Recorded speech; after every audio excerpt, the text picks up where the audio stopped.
29. Division of the Assembly. Whenever a member doubts the result of a voice, viva voce, vote or a vote by show of hands, either because the result appears close or because he doubts that a representative number of the members present have voted, he can call for a division of the assembly, thereby requiring the vote to be taken again by rising. Note: in the earliest forms of this procedure, members in favor of a measure and those opposed are asked to rise on their seats and proceed to opposite sides of the meeting hall, hence the name of division. Back to reading. A voice vote retaken by a show of hands is not a division of the assembly, since in large assemblies it may be less accurate than a rising vote, and since even in a small meeting the rising vote may be more effective in causing the maximum number of members to vote.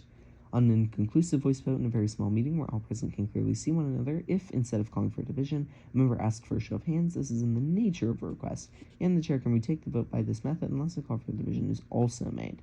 Before or after the vote is thus retaken, however, any member still has the right to demand division if he believes it will obtain a more conclusive result. Standard descriptive characteristics. A division of the assembly. 1. Takes precedence over any motion on which a vote is being taken or has just been taken. It may be called for from the moment the negative vote has been cast until the announcement of the result is complete, or immediately thereafter. See 45.9. It does not yield to any motion. 2. Can be applied to any motion on which the assembly is called upon to vote by voice or by a show of hands. No subsidiary motion can be applied to it.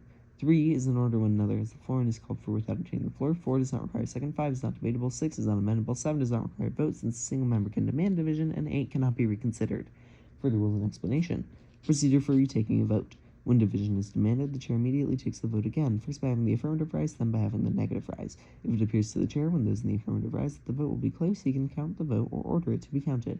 If a member desires the vote on the division to be counted, he must make a motion to that effect, which requires a majority vote. See 45.3, Chapter 30, and 45.15. Vote retaken at chair's initiative. The chair has the responsibility of obtaining a correct expression of the will of the assembly.